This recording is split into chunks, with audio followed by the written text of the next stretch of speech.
Magandang araw! Ang ibabahagi ko ngayong araw ay tungkol kay Ginoong Manuel L. Quezon na tinagurian bilang ama ng wikang pambansa. Magbasa, makinig, matuto at magsaya. Ako si Binibining Menya. Handa na ba kayo? Tara na, umpisa na nating isa-isahin at pirapirasuhin ang mga detalyeng nakapaloob dito.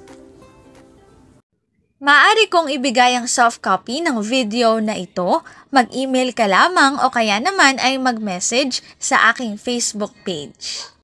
Ilalagay ko ang aking email sa gitnang bahagi ng video at ang Facebook page naman ay sa huling bahagi matatagpuan. Maraming salamat sa panonood!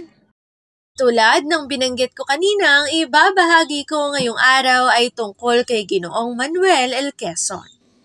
Siya ay tinaguriang bilang ang ama ng wikang pambansa. Manuel L. Quezon, kilala bilang ama ng wikang pambansa, ay may malaking ambag sa pagsulong at pag-unlad ng wikang pambansa. Narito ang mga pangunahing kontribusyon ni Ginoong Manuel L. Quezon. Pagbuo ng konsepto ng wikang pambansa. Itinaguyod ni Quezon ang ideya ng pagkakaroon ng isang pambansang wika upang mapalakas ang pagkakaisa ng mga Pilipino sa kabila ng pagkakaiba-iba ng mga wika at dialekto sa bansa. Naniniwala siya na isang wikang pambansa ay mahalaga sa pagpapalaganap ng edukasyon at paghubog ng pambansang identidad. Paglikha ng surian ng wikang pambansa. Noong 1936, isinulong ni Quezon ang pagpasa ng Batas Commonwealth Bilang 184 na nagtatag ng surian ng wikang pambansa o SWP. Ang SWP ay inatasang magsagawa ng pag-aaral upang matukoy kung aling katutubong wika ang magiging batayan ng wikang pambansa. Pagpili sa Tagalog bilang batayan ng wikang pambansa.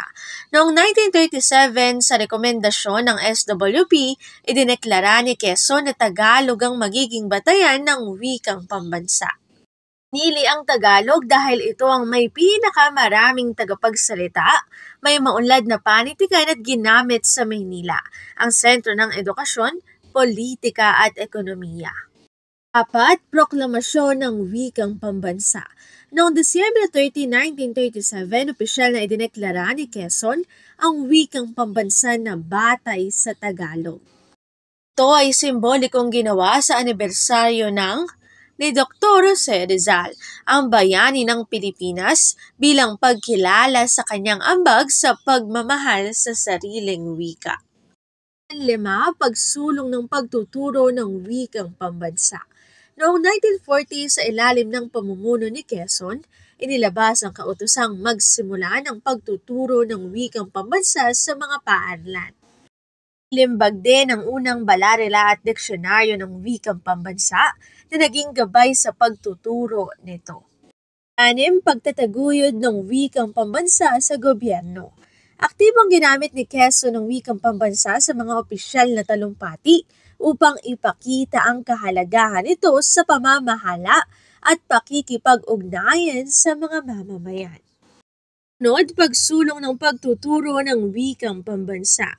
Ang kanyang mga hakbangin ang naging pundasyon para sa patuloy na pag-unlad ng wikang pambansa na kalaunan ay naging Filipino sa ilalim ng 1987 Constitution. Para bigyan ng lagom ang naging talakayan, una ay tinatag ang surian ng wikang pambansa, 2, pinili ang Tagalog bilang batayan ng wikang pambansa, 3, idineklara at pinalaganap ang paggamit ng wikang pambansa sa edukasyon at pamahalaan. Dito na nagtatapos ang aking pagbabahagi. Sana ay marami kayong natutuhan. Muli magbasa, makinig, matuto at magsaya. Ako si Binibining Menya. Paalam! Paalala, ang wikang Filipino ay mapagpalaya, atin natin itong gamitin, mahalin at mas paunlarin.